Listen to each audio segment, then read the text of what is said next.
I just realized I haven't been posting any videos. I got my new turbo. It's a ball bearing GT3582R or GTX3582R ball bearing. I've been just running into some same problems. One, the exhaust housing. This is supposed to be a smaller turbo. It's an 82 AR side versus the 92 AR side, and I was hoping that I was gonna spool it like 3200, maybe full booster on there, 3500. Where this turbo I just took off was 5000 when it came on. I was getting really used to it, but it's just a lazy turbo, and I had an exhaust leak, so I was like, if I gotta take it off anyway, I might as well get a turbo I want. So I ended up buying this, but the exhaust housing was actually bigger than the one I got. I'll throw up a picture right now.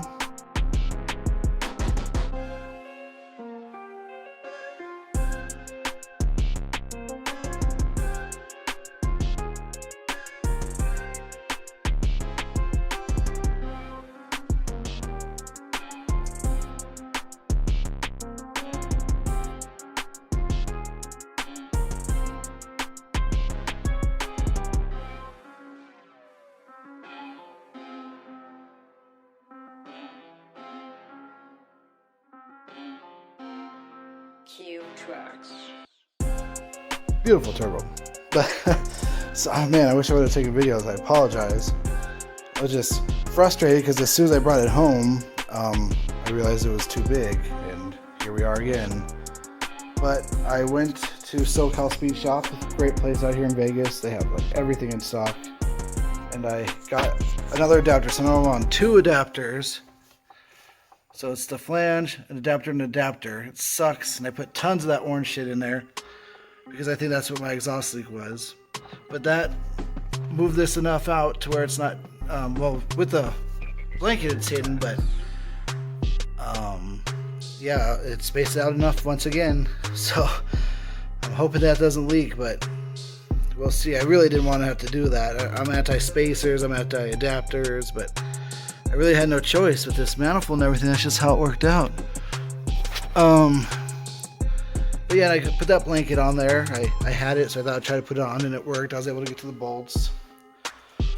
So it's on there and everything's tight. I did get a heat wrap, so I'm going to wrap the downpipe too eventually, but I just want to get everything on there for now. And it's tight. Everything's on there. It's good. I'm very surprised. So the only other thing now is I had to switch everything up because it's ball bearing, so I have to use a different oil. Well, it's the same oil feed, but I got a reducer. The oil drain is different, so I had to get adapters to make it adapt to this big guy. And then coolant lines. So I got to run those guys now too, so I had to buy stuff for that. But I'm just gonna, I have these factory ones capped off, that guy and that one. So that's gonna be my coolant line, so it shouldn't be hard.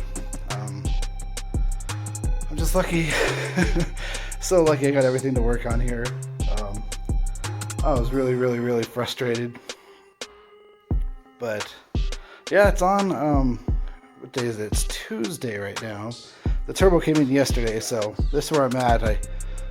Yesterday I saw it didn't fit, so I had to go to the store and buy a whole bunch of stuff, and I actually had to return all this stuff. I don't actually need it now, but I ordered it off of Amazon, so I got some stuff coming in tomorrow and some stuff coming in on Thursday. So I won't be able to finish the car till Thursday, maybe Friday, but it'll be up this weekend. I really don't see why it won't be. So there's your update. The never-ending turbo problem. So let me go to flashlight. The drain, I put it straight down. Right now it's angled, like way angled. If I go straight down, it'll hit my flange, so I can't do it straight down. So I'm doing it to the side, like this, which is way angled, and it hits the car. So I have to angle it forward.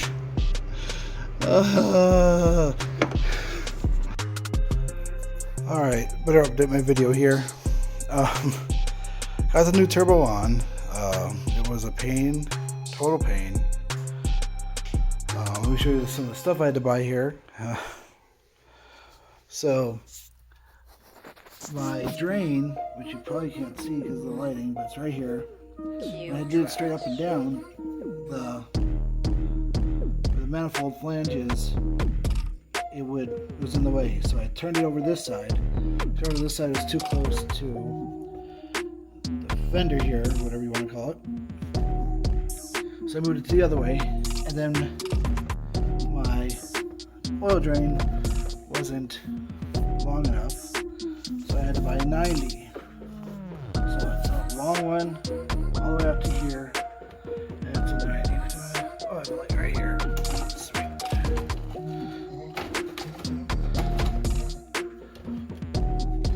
Alright, so long one to 90. It goes to drain. It's close to the manifold, but it's not touching it anywhere. I can put like a finger gap between it. It looks close, but it's not. So the next is the coolant lines. So that's going to be the upper and the lower. The lower is going to curve over, and I got up to this, which is two fittings. It's a fitting that adapts to size, and then it's a coolant nipple there. And this side, I got a banjo bolt. The banjo bolt will go right through there, and it's going to go right across to there. The drain will go around up to here. I didn't do banjo because it was down.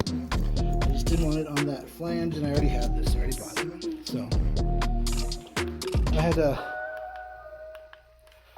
take off the upper intake again because the oil feed didn't reach with the turbo clock this way. So now I'll be able to put this here, no problem.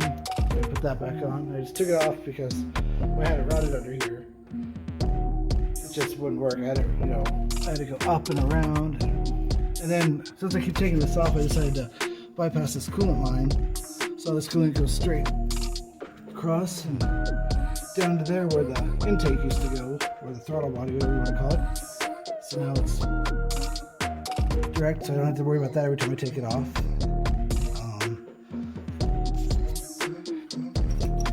Show off my cool feed stamp one more time. Gosh, I love this car. You know, total love-hate. I hate this car.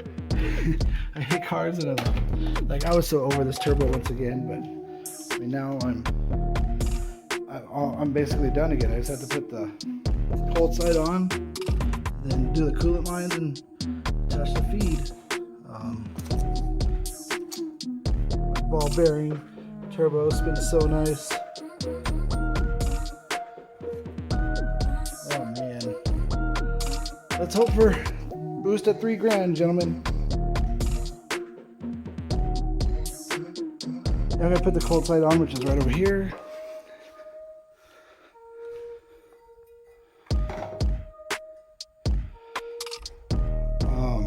Oh, that's another thing. This doesn't have a elbow for the boost, so I end up having to just go off the intake, which is down here. Just go for the sides of that. I think that's everything I need to show you. Oh, make sure you put the seal back on when you take that off. I kept getting my hand on it, so I had to take it off. But yeah, next video should be it running. Well, first startup's done. Sorry I didn't record it. Because I just thought it wasn't gonna work. Still see the smoke. Maybe you can on the camera. Off the blanket. Because the blanket's brand new, everything's brand new, so it's smoking quite a bit. Oh, you can see it in the light.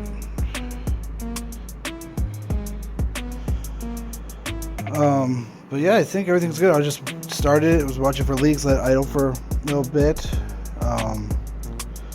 So other than that $2,000, hopefully I don't have another exhaust leak, but the car's cold, so it might cool down there. I put the filter back on, that's how excited I am.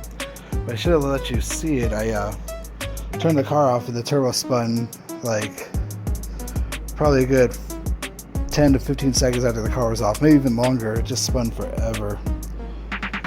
But yeah, tomorrow it's 9 at night. I don't want it to be too loud, so I'll do more with it tomorrow.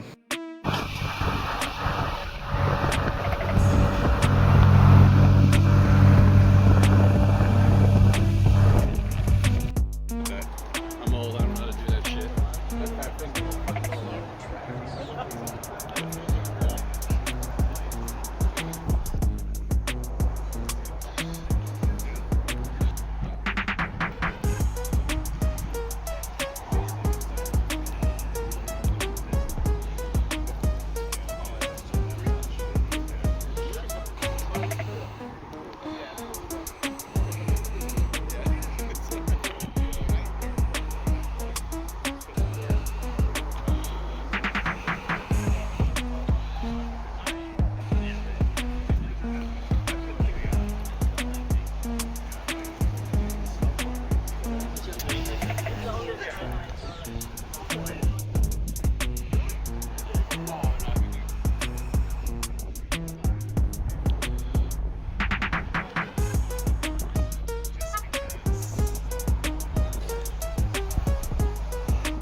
Alright, new turbo is done. It's all in.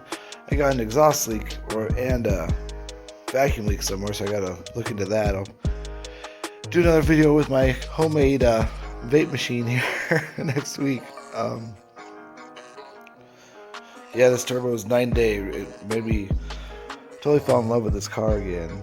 It's like 2800, probably 3000, starts building boost, and full boost before 4000. Doesn't sound nearly as good as the last one, unfortunately, but it's on. It's not leaking, no smoke. It's amazing. It's if I didn't say it earlier, it's a GTX3582R, Gen 3. Still have no idea what that thing is though. It's running good. And I can't believe how much this heating blanket helps. Like, the car is running and you can touch that. It's like that much cooler. It's crazy. So, saying goodbye to this amazing boy here. Turbo journal bearing, lazy boy, but it worked great. I love the noise. I actually had buyer's remorse when I bought that new turbo, but it was great. All right, on to the next.